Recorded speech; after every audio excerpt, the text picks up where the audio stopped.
ప్రజలు మనపై పెట్టుకున్న నమ్మకానికి న్యాయం చేయాలని ఉప ముఖ్యమంత్రి పవన్ కళ్యాణ్ అన్నారు. గత ప్రభుత్వ పాలనలో ఎన్నో అవమానాలు ఎదుర్కొన్నామన్న ఆయన వ్యవస్థలను బతికించాలనే ఉద్దేశంతోనే అన్ని తట్టుకొని నిలబడ్డామన్నారు. కలెక్టర్ల సదస్సులో ఆయన మాట్లాడారు. బలోపేతమైన వ్యవస్థను గత ప్రభుత్వం ఆటబొమ్మలుగా మార్చింది. పాలకులు ప్రజలకు జవాబుదారీగా ఉండాలి. పాలన ఎలా ఉండకూడదో గత 5 ఏళ్ల పాలన తెలియజేసింది. గ్రామ పంచాయతీలను బలోపేతం చేసే దిశగా ముందడుగు వేస్తున్నాం. ఒకే రోజు రాష్ట్రంలో 13,326 గ్రామ పంచాయతీల ఉపాధి హామీ గ్రామ సభలు నిర్వహిస్తున్నాం. పైలట్ ప్రాజెక్టుగా మొదటిగా పిఠాపురం నియోజకవర్గంలో చేపడతామని పవన్ అన్నారు. ముందు మీకు ఎందుకు దృష్టిలో ఉన్నా చెప్తున్నా అంటే we are here to strengthen you, we are here to empower you, we are here to stand by you for good governance and accountable governance. ఇన్ని దశాబ్దాలుగా ఇప్పుడు ఆంధ్రప్రదేశ్, ఉమ్మడి ఆంధ్రప్రదేశ్ కానీ విభజిత ఆంధ్రప్రదేశ్ కానీ ఎప్పుడు ఇంత ఇబ్బంది పడలేదు.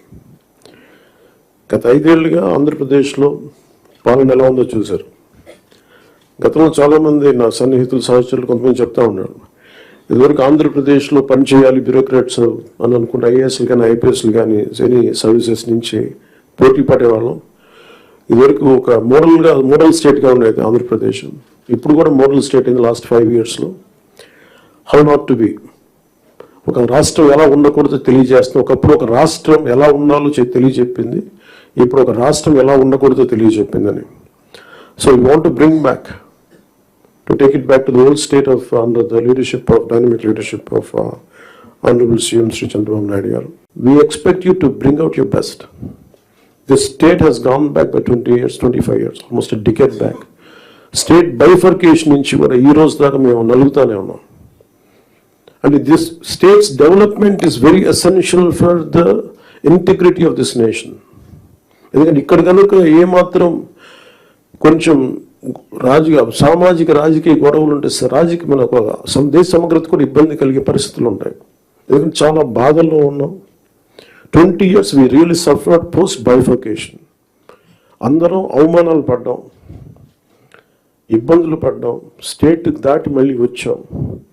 వచ్చిన తర్వాత కింద మీద పడి ఒక గవర్నెన్స్ ఏర్పడితే మళ్ళీ కాదు ఇంకో గవర్నమెంట్ వచ్చి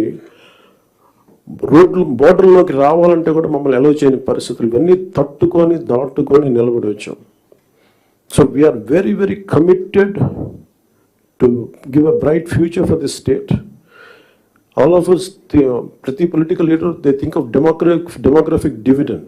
ఒకే రోజు రాష్ట్రం మొత్తం మీద ఇలాంటి ఎవరు చేయని విధంగా ఒక బృహత్తరమైన కార్యక్రమాన్ని చేపట్టబోతున్నాం. ఒకే రోజు రాష్ట్రం మొత్తం మీద 13,326 గ్రామ పంచాయతీ